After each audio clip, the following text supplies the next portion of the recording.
देखो, मार्केट के कैरेक्टरिस्टिक और फीचर्स के बाद हम लोग पढ़ रहे हैं परफेक्ट कंपटीशन का डिटेल, क्योंकि यहाँ पे हम लोग को थोड़ा सा इक्विलिब्रियम का नॉलेज चाहिए, ये एमसीक्यू में आएगा। देखो, परफेक्ट कंपटीशन मार्केट है वेजिटेबल मार्केट। यहाँ पे हम लोगों को पता है कि एक किलो अनियन का कॉस्ट 50 रुपया है। और हम लोगों को कैसे पता है? क्योंकि buyers and sellers have all the knowledge about the price. तो हम लोगों को पता है कि 1 kg अनियन इज 50 रुपीज। सो अब हम लोग, और ये प्राइस फिक्स्ड है मार्केट में, क्योंकि here sellers are price taker, यहाँ पे प्राइस फिक्स्ड रहता है। अगर हम लोग 1 किलो प्याज खरीद रहे हैं तो सोचो 10 रुपए का है। अगर हम 2 किलो प्याज खरीद रहे हैं तो भी 10-10 रुपया करके ही है, प्राइस चेंज नहीं होगा चाहे हम जितना भी खरीद लें। तो अगर हम 1 किलो प्याज खरीदते हैं तो रेवेन्यू कितना आएगा? तो टीआर इज टोटल रेवेन्यू। मेरा रेवेन्यू कितना आएगा? 10 रुपया। हम 2 किलो सेल कर दे तो 20 रुपया, हम लोग सेलर हैं। 3 किलो बेचते तो 30 रुपया आएगा, ऐसे ही 40 और 50 आएगा। एआर का मतलब होता है एवरेज रेवेन्यू। एवरेज रेवेन्यू का फॉर्मूला है टोटल रेवेन्यू बाय यूनिट। तो 10/1 10, 20/2 10, 30/3 10, 40/4 10, 50/5 10। तो हम लोग देख रहे हैं कि एआर सेम रहता है। एमआर का मतलब क्या होता है? Change in total revenue. तो कितना चेंज हुआ? पहले तो 0 होगा, तो 0 से 10 हुआ है तो 10। फिर इन लोग दोनों का डिफरेंस है 10, इन दोनों का डिफरेंस है 10, इन दोनों का डिफरेंस है 10, इन दोनों का डिफरेंस है 10। तो हम लोग देख रहे हैं कि in perfect competition market price is equal to MR is equal to AR.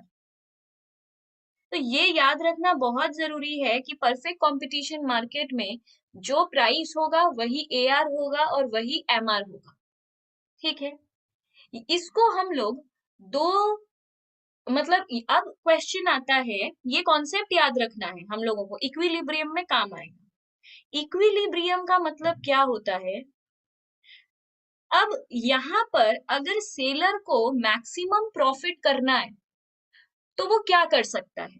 देखो, मोनोपोलिस्टिक मार्केट में या मोनोपोली मार्केट में उसको ज्यादा प्रॉफिट कमाना है तो वो प्राइस इंक्रीज कर देता है।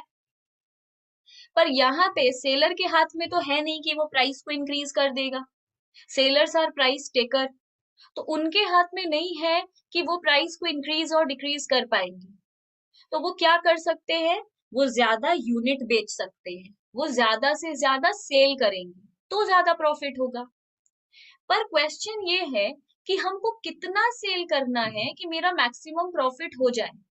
जैसे आज अगर हम वेजिटेबल सेलर है, हम अपना वेजिटेबल सेल कर रहे हैं, देखना एक सर्टेन टाइम के बाद सेलर लोग के पास सब्जी बचा है फिर भी वो रैप अप करके वहां से चला जाता है, बोलता है कल आएंगे। मतलब मार्क वो बेच सकता है फिर भी वो नहीं बेच रहा है, वो चला जाता है, अपना सामान उठाता है और चला जाता है। क्यों? क्योंकि वो उसको पता है कि हम इतना यूनिट तक बेच चुके हैं, मेरा हो गया, आज का मैक्सिमम प्रॉफिट कर लिए। तो वो ये निकालता कैसे है कि कितना बेचना था? तो जितना उसको बेचना था उस पॉइंट को कहते हैं इक्विलिब्रियम। हमको जितना बेचना है, मतलब 6 7 8 9 10, हम तो बहुत केजी बेच सकते हैं, तो हम कितना केजी बेचे और घर जाए, वो मेरे को केजी चाहिए, वो मेरे को पॉइंट चाहिए। तो ये जो चीज है, ये दो अप्रोच से आता है। एक एमआरएमसी अप्रोच, दूसरा होता है TRTC approach. Marginal revenue marginal cost approach, total revenue total cost approach.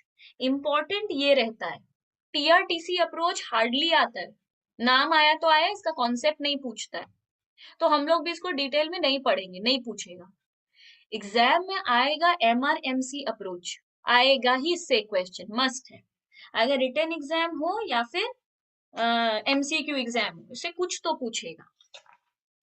अब एमआर हम लोग समझ गए कैसा होता है। अच्छा, यहाँ पे हम लोग डायग्राम नहीं सीखे। प्राइस, ये तो प्राइस लाइन है, ये क्वांटिटी लाइन है। प्राइस ये है तो एमआर भी यही होगा, एआर भी यही होगा, क्योंकि in perfect competition market price is equal to MR is equal to AR. तो अगर ये प्राइस लाइन है तो यही एमआर होगा, यही एआर होगा। तो अगर कोई पूछता है कि in perfect competition market what is the shape of MR, तो MR is a straight line horizontal parallel to X axis. ये एक स्ट्रेट लाइन है, हॉरिजॉन्टल है, और एक्स एक्सिस के, ये तो एक्स एक्सिस है, एक्स एक्सिस के पैरेलल है। पैरेलल कहते हैं जो दो लाइन बगल बगल जाता है, जैसे अपना रेलवे ट्रैक, रेलवे का पटरी पैरेलल है, बगल बगल बना हुआ है, उसको पैरेलल कहते हैं। इस दो तरीके के लाइन को हम लोग पैरेलल टू ईच अदर कहते हैं। तो कोई पूछा एआर का शेप कैसा है, AR is straight line horizontal parallel to X axis. ठीक है, तो अब आते हैं एमआर का, तो शेप हम लोग जान गए, but what is the shape of MC. MC का शेप कैसा है, एमसी यू शेपेड होता है, एमसी यू शेप का होता है। क्यों, ये कॉस्ट में हम लोग पढ़ेंगे, अभी तक हम लोग कॉस्ट चैप्टर नहीं पढ़े हैं इसलिए, और फेज के सिलेबस में कॉस्ट चैप्टर है भी नहीं, तो हम उसको पढ़ाएंगे भी नहीं। सिर्फ याद कर लो एमसी यू शेप का होता है।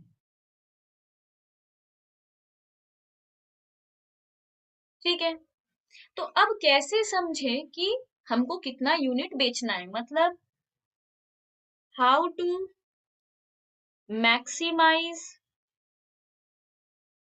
प्रॉफिट।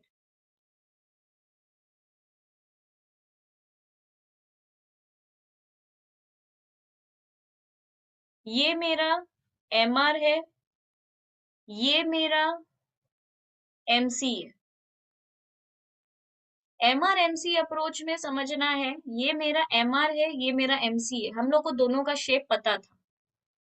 ये मेरा प्राइस लाइन है, ये मेरा क्वांटिटी का है, इसको कहते एक्स, इसको कहते वाई, ये जीरो। इसमें इसमें दो कंडीशन फुलफिल करना पड़ेगा अगर इक्विलिब्रियम अचीव करना है तो। वो दो कंडीशन क्या है, पहला है MR is equal to, sorry, MR is equal to MC. दूसरा कंडीशन है MC should cut MR from below. जहां पे ये दोनों कंडीशन फुलफिल होगा वहां पे हम लोग मैक्सिमम प्रॉफिट अचीव कर लेंगे, इक्विलिब्रियम अचीव कर लेंगे। हम लोग को पता चल जाएगा उतना क्वांटिटी ही सेल करना है जहां पे ये दोनों कंडीशन एक साथ फुलफिल होगा। तो पहला कंडीशन है M R is equal to MC, तो ये वो पॉइंट है जहां पे M R is equal to MC है। तो क्या एक, ये एक है, एक यूनिट है, दो, दो यूनिट है, तीन यूनिट है, चार यूनिट है, पांच यूनिट है, छह यूनिट है। तो क्या एक यूनिट ही बेच के चले जाएं, M R is equal to MC है। पर हम लोग देख रहे हैं यहाँ पे और M R is equal to MC हो रहा है। तो पहला कंडीशन दो जगह फुलफिल हो रहा है, एक यहाँ एक यहाँ। अब क्वेश्चन है एक पीस बेचकर, एक केजी बेचकर चले जाए या 5 केजी बेचकर चले जाए। तो जाओ दूसरे कंडीशन में, MC should cut MR from below.